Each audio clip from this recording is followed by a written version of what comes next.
डब्बे में डब्बा, डब्बे में ड्रम। अरे इंडिया वालों कान खोल के सुन लो, हम पाकिस्तानी भी नहीं है किसी से कम। डब्बे में डब्बा, डब्बे में रंग, घर में जाकर पूछ अपने अम्मी से, शौहर हैं हम। बाकी जो हिंदुस्तान में तेरे आस्तीन के सांप पल रहे हैं, उनके भी पिछवाड़े में भूस भर दिया जाएगा, जैसे इसके साथ हुआ।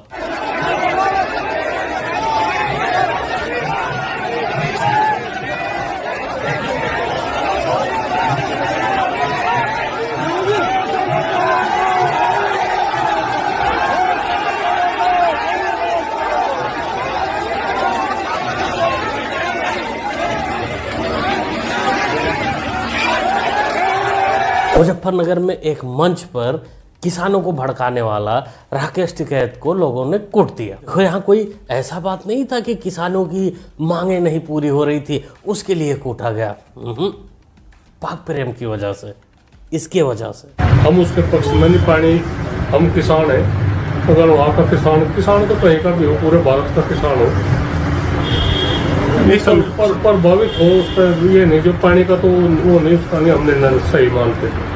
पानी तो चलता रहना चाहिए, पानी बिना तो सब कुछ बेकार हो जाएगा। जब भारत ने पाकिस्तान का पानी बंद करने का ऐलान किया था, तब ये नरेश टिकैत, जो वायरल राकेश टिकैत का बड़ा भाई है, मेन है, अध्यक्ष है, उसने बोला था कि ऐसा नहीं करना था, बेचारे पाकिस्तान के किसानों को दिक्कत हो जाएगी, और कि किसानों के प्रति अपना प्यार जताया था और भारत के इस फैसले का विरोध किया था। लोगों ने भी जमकर विरोध इसको दिखा दिया और असली किसान कौन है ये भी दिखा दिया। साहब को कहना चाहता हूँ कि आपने हमारे टिकैत साहब की पगड़ी पर जो वार करवाया है, आप 10 मिनट का समय दे दो, इन लोगों की लाशें बिठाने का काम किसान लोग करेंगे और भारतीय किसान के लोग करेंगे। और ये सरकार जो रणवों की सरकार है, इन लोगों को मालूम नहीं बच्चों का दर्द क्या होता है और किसानों का दर्द क्या होता है।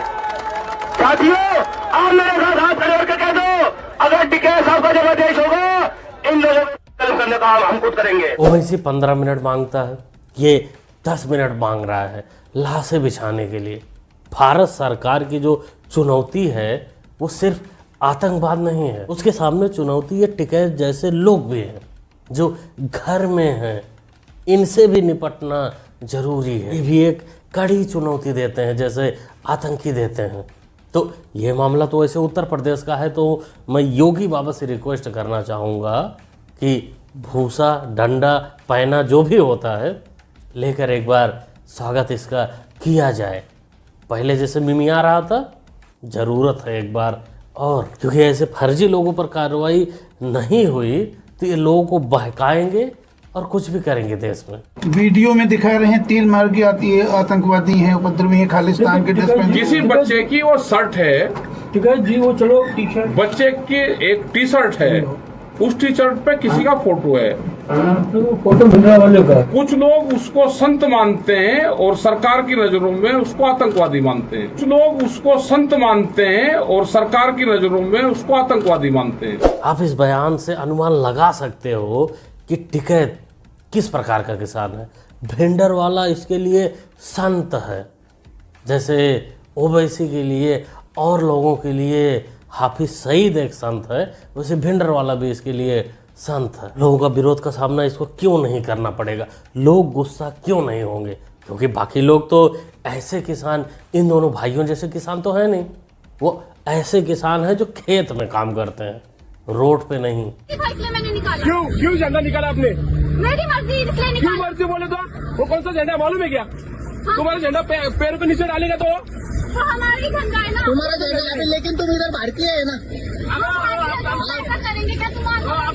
नहीं नहीं, गलत, ये गलत है। लेकिन दीदी हमारा तुम्हारे मिस्टर का नाम बताओ। मेरा मिस्टर अनमैरिड हूँ मैं। इस पर भी कोई शक नहीं है, जितना परसेंट राकेश टिकैत किसान माना जाता है उतना ही परसेंट ये महिला, ये लौंडिया भारतीय है, देशभक्त है। उन्होंने पाकिस्तान का झंडा नीचे जमीन पर लगाया, सुसु किया उस पर, तो इसको तकलीफ हो गई, ये उसको उखाड़ ली। ऐसा लग रहा था कि जैसे इसके पिछवाड़े पर झंडा चिपका गया हो, इसको तकलीफ हो रही हो। ये बेचारी शायद बर्दाश्त नहीं कर पा रही थी उस चिपकेपन का, इसलिए उखाड़ कर फेंक दी। क्या नाम है आपका? रुखसाना। रुखसाना, 2007 में आपकी शादी हुई, उसके बाद से आप कितनी बार पाकिस्तान गए? मैं एक बार भी नहीं गई। एक बार भी नहीं गए। और कितने बच्चे हैं आपके? 8 बच्चे हैं मेरे। 8 बच्चे। जी। पाकिस्तान में कहाँ से रहने वाले? कराची, आशा मंजिल। कराची से। जी।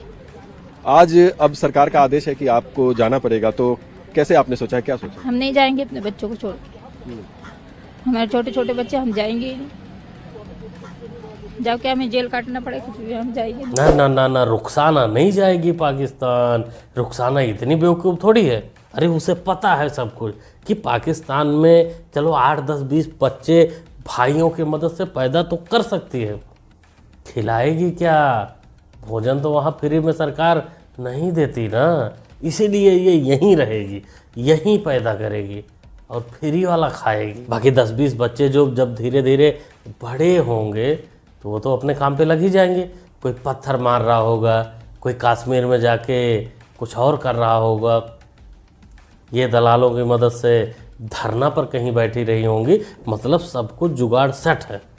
तो पाकिस्तान क्यों जाएगी बेचारी? वैसे भी भारत को ये लोग धर्मशाला तो समझते ही हैं। कोई भी आओ, बस जाओ। 300-300 रुपये, 3-3 हज़ार, 4-4 हज़ार रुपये में इनके आधार कार्ड बन जाते हैं। वो अटैक हुआ ना, वो आतंकवादी। आतंकवादी क्या हो, कुछ पता नहीं। हमको कुछ पता नहीं। हम देशवासी, हम भारत तो देशवासी, हम पूरा एक है। हाँ, कश्मीर एक है, एक है। कन्याकुमारी एक है, कर्नाटक एक है। सुनो, कश्मीरी लोग कश्मीर का एक है, भारत के लोग भारत के लोग हैं। कश्मीरी भारत में है? नहीं, कश्मीर का है। नहीं मैम, नहीं, कश्मीरी भारत एक ही है। कश्मीर का है, भारत अलग है। भारत कश्मीर में है, क्या बोलता माता? सही बोलता है माता। ये भारतीय सिर्फ भारत का माल खाने के लिए, सुविधा लेने के लिए, सुविधा मिलते ही ये पाक प्रेमी हो जाते हैं। अब आप सोचो कि जिसके माँ की ऐसी मानसिकता हो, जो अपने भारत को भारत ना मानता हो, उसके जब 40 बच्चे बड़े होंगे तो आतंकवादी नहीं बनेंगे तो क्या बनेंगे? पहलगाम घटना जो हुआ था उसमें आदिल और आसिफ लोकल ही तो थे, कश्मीरी ही तो थे, जो भारत का अंग है, भारत है, वहीं के तो थे ना। तो इनके बच्चे ना बने, इसका क्या सबूत है?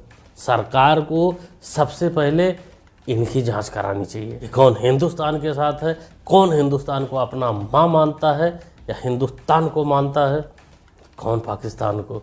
नहीं तो ऐसी घटनाएं इन लोगों के साथ मिलकर आतंकी करते रहेंगे। आतंकवादियों का कौन सा? मैं नहीं कहूँगी आतंकवादियों का एक ही रिलीजन होता है, मैं ये कही नहीं वाली। अच्छा, कुछ तो कोई एक religion.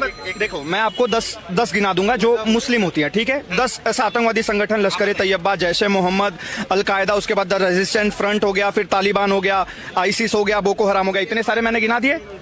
Can you tell me the one single name of other community? One single name. Bishnoi का पता है आपको? कौन सा? वो गैंगस्टर नहीं है। गैंगस्टर और आतंकवादी सेम होता है। एक गैंगस्टर आतंकवादी दोनों वाह दीदी। सेकुलरिज्म के लिए लौंडिया कुछ भी करेगी। रबीसा बानो की छोटी बहन गोटे और में फर्क होता है, तुझे नहीं पता? लगता है माल पी पी कर शरीर ही बढ़ा है, बुद्धि अभी भी घास के सहारे है। उन सारे आतंकियों को इसने लॉरेंस बिश्नोई से जोड़ दिया। लगता है ये पहली बार लॉरेंस बिश्नोई का नाम सुनी है अपने जिंदगी में। बाकी गलती से ये वीडियो बिश्नोई देख लिया तो फिर नहीं, कोई बात नहीं, घास खाओ, बुद्धि बढ़ाओ। हम कहाँ से जाते हैं, कहाँ से आते हैं? नहीं, घर इधर से और कोई एंट्री नहीं है। नहीं जी, यही ठीक है। अगर इसके पापा आएंगे हम तुम्हें सब दिखा देंगे पूरा। देखो, आप तो मेरे को इतना हम आप कि जी मुझे अलाउड नहीं है, तो बिल्कुल नहीं अलाउड। लेकिन मुझे ये अलाउड है कि मैं क्या कार्रवाई कर सकता हूँ। सामान उठाओ जी सब, वो सर तुम्हारे सामान उठाओ जी सब। जब आप इतनी अंग्रेजी बोल रहे हो,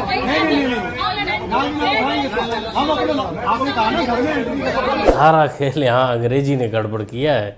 सब कुछ मामला आराम से चल रहा था, आराम से बातचीत चल रहा था, लेकिन चालाक बनने के चक्कर में ये मोहतरमा कुछ ज़्यादा ही अंग्रेजी बोल गई और सर जी को पसंद ही नहीं है। घर का सारा कचरा साफ।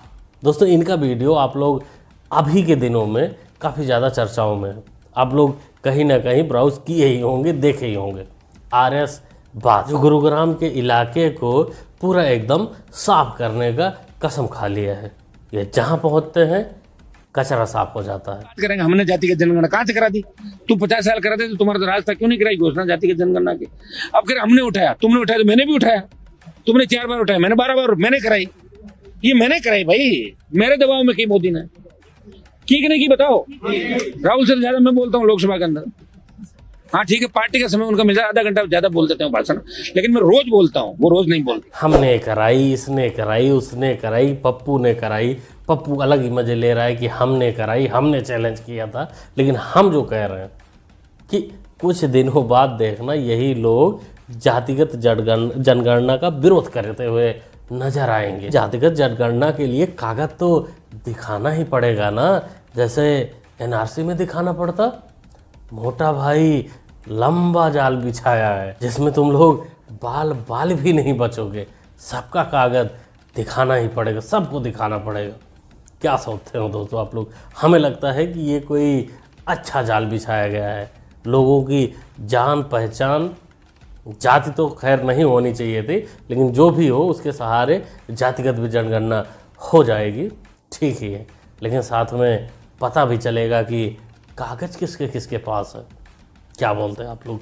अपनी राय कमेंट बॉक्स में ज़रूर दीजिएगा। ओवरऑल टिकैत के बारे में आप लोग क्या कहते हैं, क्या सोचते हैं, कैसा किसान है? कमेंट बॉक्स खाली कमेंट में बताइए, लिखिए। बाकी जिलों के ऊपर कार्रवाइयाँ हो रही हैं, यहाँ कुछ वीडियो अपलोड करने लायक नहीं होती, पिटाई वाली खासकर, तो उसको टेलीग्राम पे डाल देता हूँ, तो वहाँ से आप लोग जाके देख सकते हैं इस QR कोड को स्कैन करके। मिलते हैं अगले वीडियो। Thanks for watching.